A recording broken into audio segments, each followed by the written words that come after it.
What I'll explain in this video is another concept. Well, I need to explain things in concepts so your mind can grasp them and store them. Okay, that's how the human mind works. Cultural reset. A cultural reset is when the rulers of a territory sense that the economy is collapsing and that the structure as they are used to, as the population used to, cannot last for long. So what happens is that the rulers begin to pull back from governing the territory. Formally, externally, they still appear as if they're governing the territory, but in fact they pull back and they allow things to collapse. And when things collapse, the people will go off at each other. Because that often happens amongst mankind. When things go wrong, go off at each other. They don't question why didn't the leaders do anything. So when people go off at each other, then those same rulers put on another disguise and they come in and they establish a so-called new order, but it's really a reset of what was there before. Okay, for example, you had the Greek Empire, which became the Roman Empire. Rome was a republic and part of the Greek Empire. But the Greek Empire was divided in four after the physical death of Alexander of Macedonia, or Apollo. When Apollo's body passed away, the empire was divided in four. Rome, as part of the Greek Empire, grew. But the structure of having four capitals to run the Greek Empire, that didn't work anymore. So they had to, they had to reset the Greek Empire. And they figured out the Greek Empire is now expanding more into the Western Hemisphere, economically speaking. So in the West now, in the west of Europe, the Greek Empire expanded a lot. And you also had Greeks being economically active in the Americas. So the Greek Empire expanded. So it became more logical and practical to have one center of power for the Greek Empire. But even though most of the world's population lived between the east of Italy and the Japanese island of Kyushu, that's where most of human population lived, you also had several million people living on the Western Hemisphere. So the new capital of the Greek Empire also had to be on a location that the people on the Western Hemisphere could be reached. While I'm saying this, they had to travel from Olisipo. Olisipo was the ancient name of Lisbon. From Olisipo, they would cross the Atlantic to the Caribbean, and from there they would visit the local nations that were there. Okay, so the new capital of the Greek Empire had to be both accessible for both merchants from the Western Hemisphere coming to Europe, to the Mediterranean I mean, but also from the Mediterranean the Greeks had to be able to sail safely from the center of their empire to the Western Hemisphere. But still, the majority of mankind lived between the east of Italy and the Japanese island of Kyushu, so they still had to be in touch with that place also. So the obvious location for the center of the Greek Empire would be Rome. And Rome was growing and growing. Rome was not that important yet at the time, but it was growing and growing. So when the bigger rulers of the world decided, you know what, Rome has to be the center now, it's also in the center of the Mediterranean. So from Rome, it takes 13 days to sail to Egypt, or 2 weeks to go to the east of the Mediterranean. And from Egypt, you have sail ships that go to India and also to China. And from the east of the Mediterranean, you also had trade routes that go all the way to what they call Korea. So from Rome, it was practical to reach the east. And from Rome, it was also practical to sail to the west and from there cross to the Western Hemisphere. So the big rulers of the world made Rome center of the world, and Rome became the capital of the Greek Empire. But the old structure of the Greek Empire was collapsing economically, so that they allowed it to collapse. And while it collapsed, the pagan rulers conducted those arranged fights between militias, which we call war, but it's really a hoax because it's arranged, it's staged. Now there are real troops dying here and there, but it's arranged. The outcome was already determined, and that's how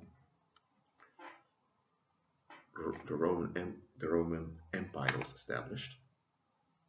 That was the principle that was established then.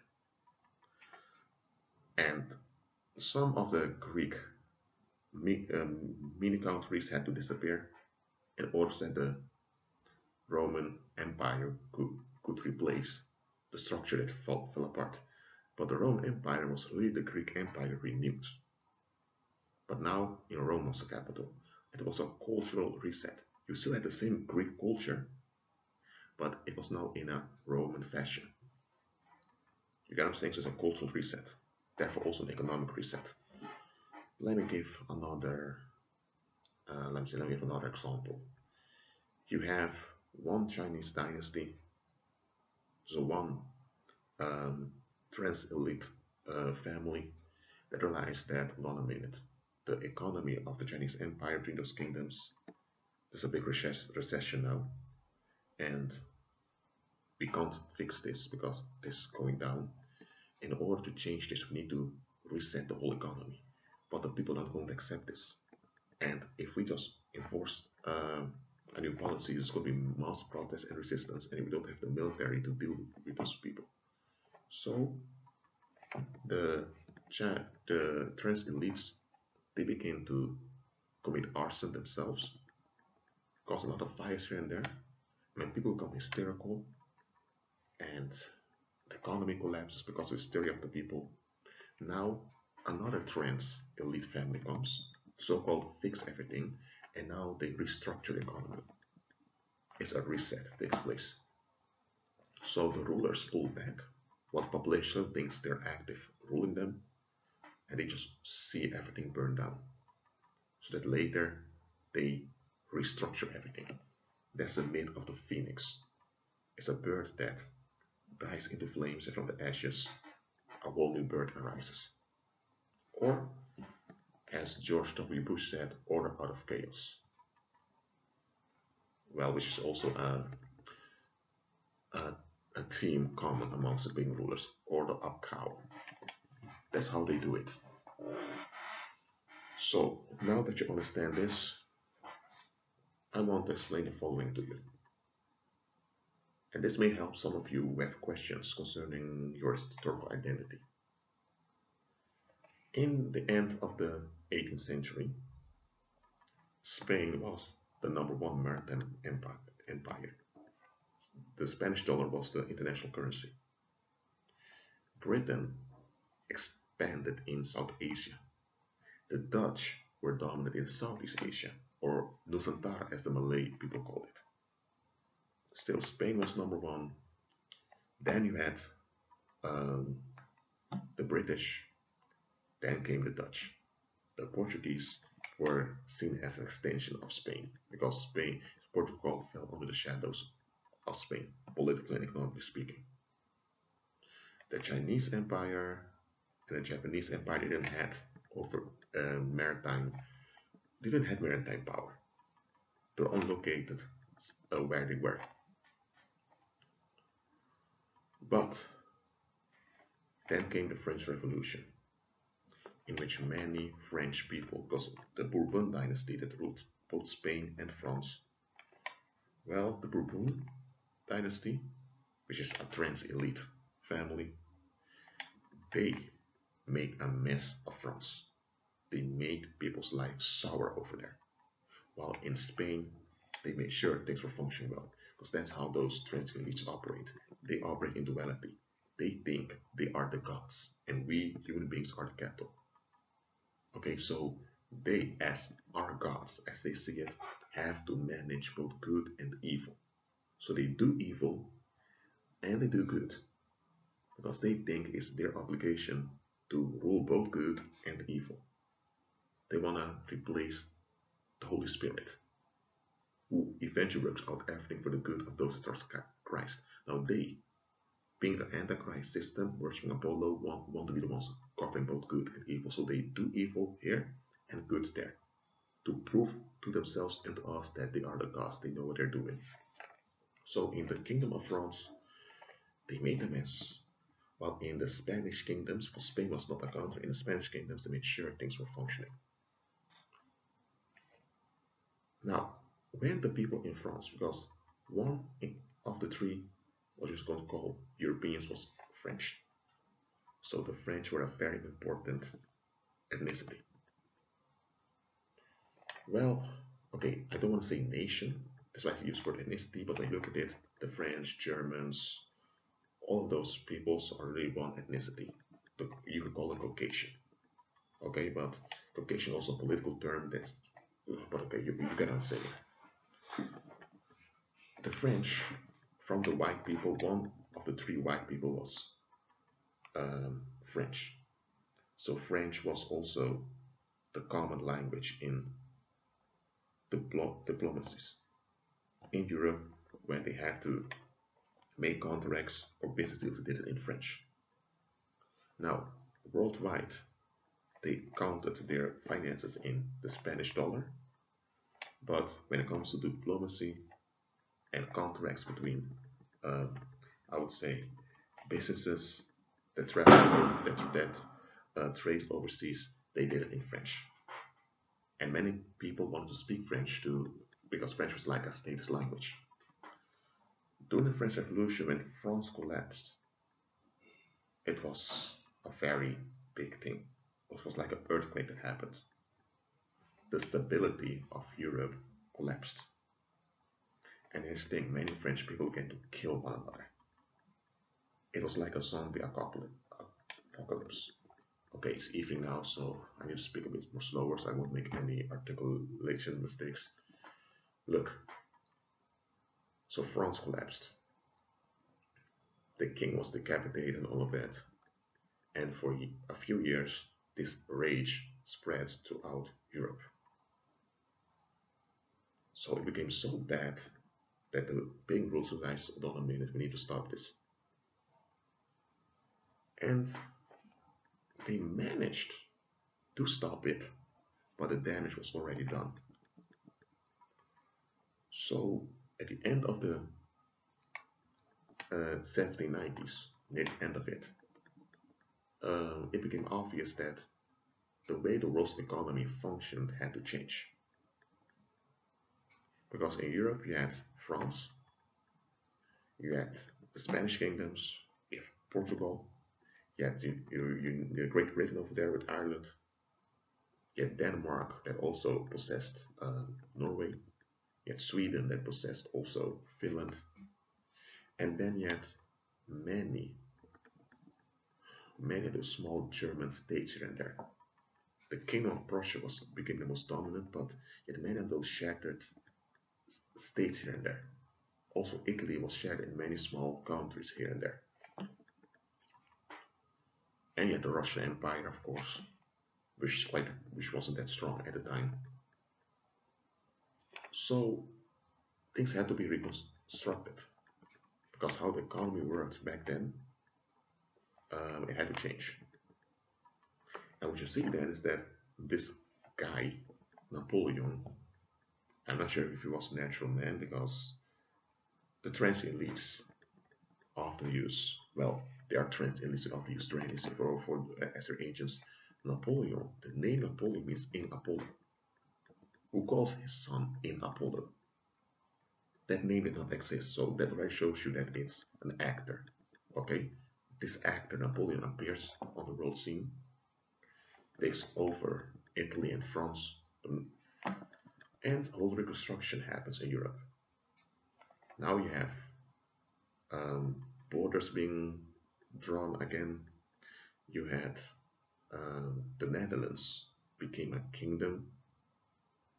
Luigi, the younger brother of Napoleon, became king of the Netherlands. You had a lot of reconstruction going on. Napoleon occupied Spain, which led to dissatisfaction in the Spanish Americas, yes, revolutions in the Americas, yet Spanish America being dissolved as an empire. And you need to think about this. Spanish America was a stable unit. When that fell apart, trade from Asia to the Americas stopped. Trade from China, from Asia towards Europe through Spanish America stopped. So that was another economic disaster. And what happened was, what you see in the early 19th century, is that while Spanish America, which was actually the wealthiest region in the world, when that fell apart, you had the British that expanded more into Asia. But it was very slow. The Germans were the ones that arose. The Germans were already dominant in Europe, yet the French being in the majority in numbers, but the Germans were always the economic power of what's called the white people. So the Germans expanded. And then you see from 1830 that the Muslim Caliphate, or was led with, is dealt with. And then France and Britain expand into Africa. So when you look at it carefully, the early 19th century was really a reset in how the world's economy operated. Because the Chinese Empire was dependent on Spain, Spanish America, for its exports. Because much of the export went to Spanish America. From Spanish America went to Europe. Because the wind from the Philippines all the way to Mexico was a good one, a safe one. Or else had to sail all the way around Africa, and at Cape the Good Hope there are many storms, not very safe to sail over there. So when Spanish America collapsed, it was a loss for everyone. But the big rules of the world made Spanish America collapse because they wanted to shift the focus to London, and from London to what later became the United States. And what you see is that during the mid-19th century, what we call now the United States expanded, and now that this relatively new country, the United States, now had borders from the Atlantic to the Pacific. And once they got borders to the Pacific, they also forced trade with China and Japan. So what happened now was that what you had before during the Spanish Empire, that was trade from Asia going to the Americas, to Europe, that was reinstalled, but now it went through that collection of states called the United States, instead of going through Mexico and Central America. So it's really a reset that took place. And because now the focus was not that much on on Spain and France, because France was important for diplomatic relations. Because of that now,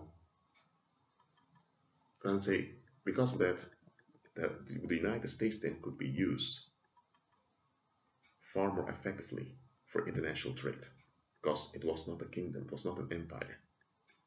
So it had no official overlord.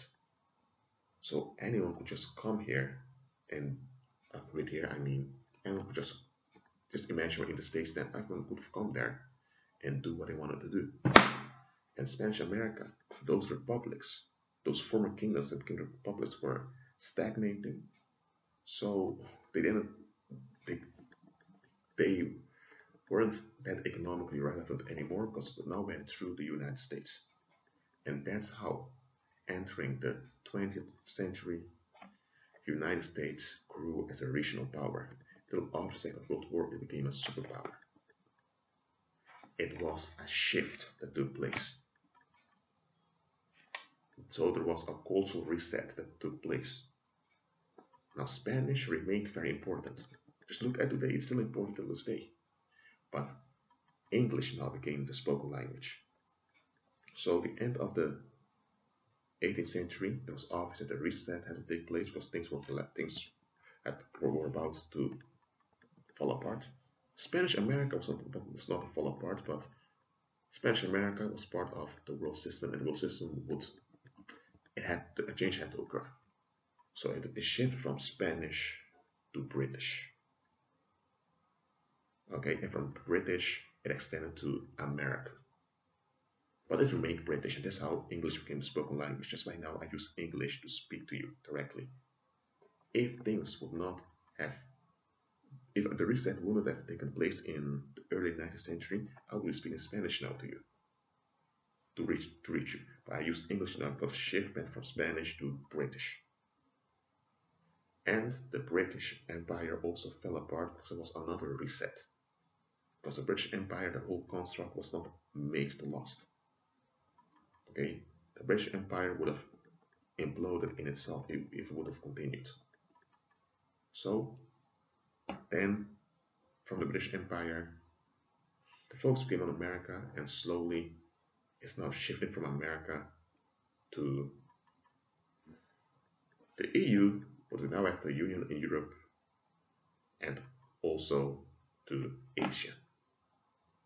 So what you see now is that resets have taken place here and there. I've taken my time to explain all of this in this video. Cultural resets are when the rulers pull back, allow what has been established to collapse, so they can restructure it under either another flag or under a new name, but through the old they reaffirm. And the people are often not aware that it's the same thing being reinstalled. So, in the 18th century, it was Spanish America #1, because trade between East and West happened through the Americas. Spanish Empire fell apart. You still had Spanish America, but those became republics, were dysfunctional.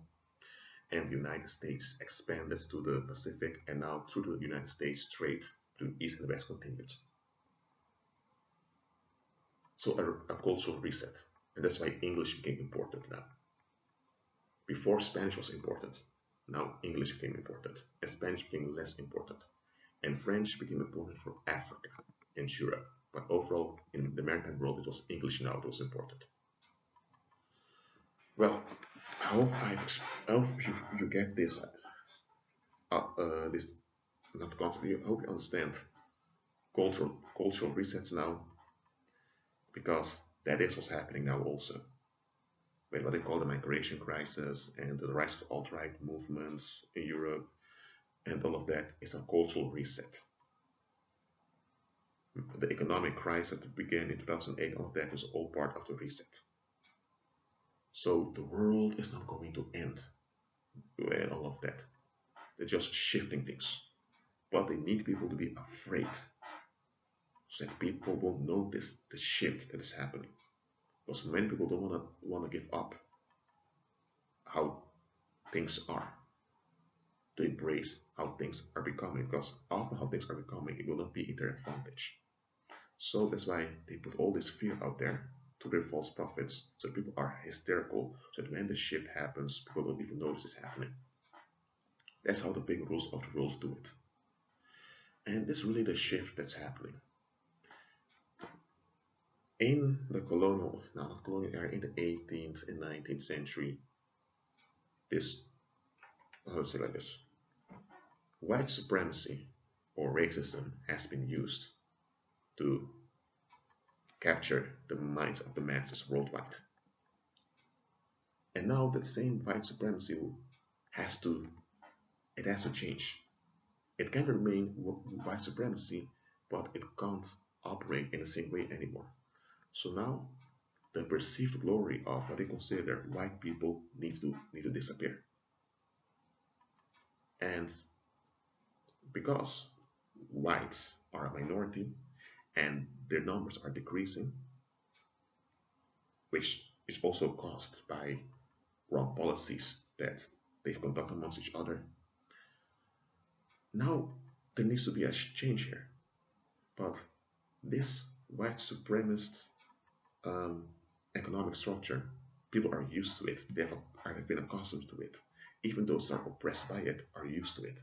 So, for the world's economy to shift more towards Asia, a lot of people wouldn't take it. But that's why the collapse now of what we can consider white heritage is allowed to happen. No policy is taken to preserve it. And now you have all the right movements. Now you have those right-wing extremist movements rising up to fight for their heritage. And this will cause more dissatisfaction. And people are going off at each other. And this allowed so that when things get out of hand, slowly but surely, the new regime enters in.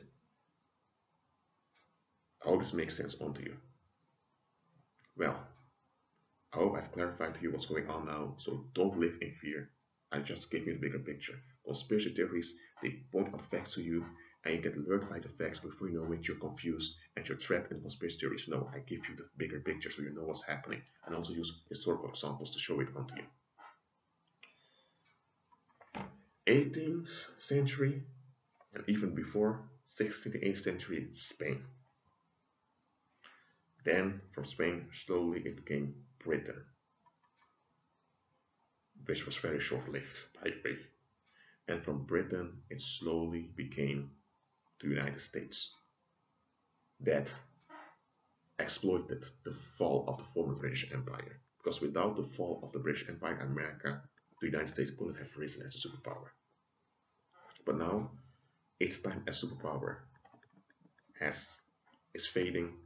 So now the shift is happening towards Asia.